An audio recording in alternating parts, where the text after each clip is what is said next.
requalification qui ne nécessite pas de réécrire l'infraction, il y a une requalification qui nécessite de réécrire l'infraction. Quand on est obligé de requalifier en réécrivant l'infraction, il faut l'accord des prévenus. Il n'y a jamais eu d'accord des prévenus demandé, il n'y a jamais eu d'accord des prévenus accepté, et du coup, on ne peut pas requalifier l'infraction. Donc, nous, on fera péter le truc en appel, puisque ce n'est pas une qualification qui est possible. Elle n'est pas prévue dans un dossier qui revient quand même, il faut rétablir les choses. C'est un dossier qui revient de l'instruction avec une manière d'écrire une infraction. S'il n'y avait plus besoin d'instruction, on supprime les instructions, on passe direct, on condamne les gars sans passer ni par instruction, ni passer par une enquête. Et on dit au tribunal, je vous jette un fatras de faits et faites ce que vous voulez avec. Il y a un code pénal, il y a un code de procédure pénale, il y a une cour de cassation, il y a une chambre criminelle, il y a un arrêt clair de la chambre criminelle. C'est pas possible, c'est pas possible.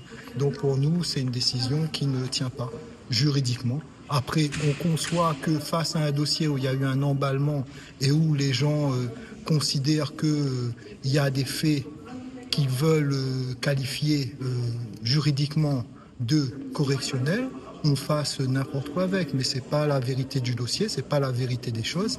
Et dans ce dossier-là, non seulement au niveau juridique ça ne tient pas, mais pour pouvoir avoir ensuite des qualifications sur des recels ou des qualifications sur des abus ou sur des qualifications sur des complicités d'abus, encore faudrait-il qu'une seule question du tribunal porte sur ce dossier-là et aucune des questions du tribunal sur 3 jours d'audience n'a porté sur cette histoire.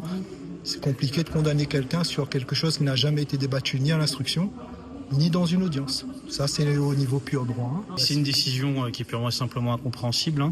Le tribunal correctionnel vient dire qu'il n'y a pas de corruption, qu'il n'y a pas de trafic d'influence, et ils viennent nous expliquer qu'ils auraient profité d'une infraction qui aurait été commise par des présidents d'associations qui n'ont pas été poursuivis, qui n'ont pas été présents lors de l'audience.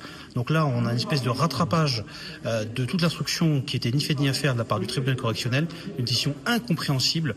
On vient leur dire, vous n'avez pas commis des faits de corruption, vous n'avez pas commis des faits de trafic d'influence, mais on a quand même envie de vous condamner, et on vient chercher par bout de la lorgnette une infraction pour laquelle on n'a même pas débattu lors de l'audience, qui n'a jamais été débattue lors de l'instruction. C'est purement et simplement incompréhensible. Mais c'est pas grave, on a rebattu les cartes, là on a fait appel, ce jugement n'existe plus pour nous, et on va se rebattre en appel.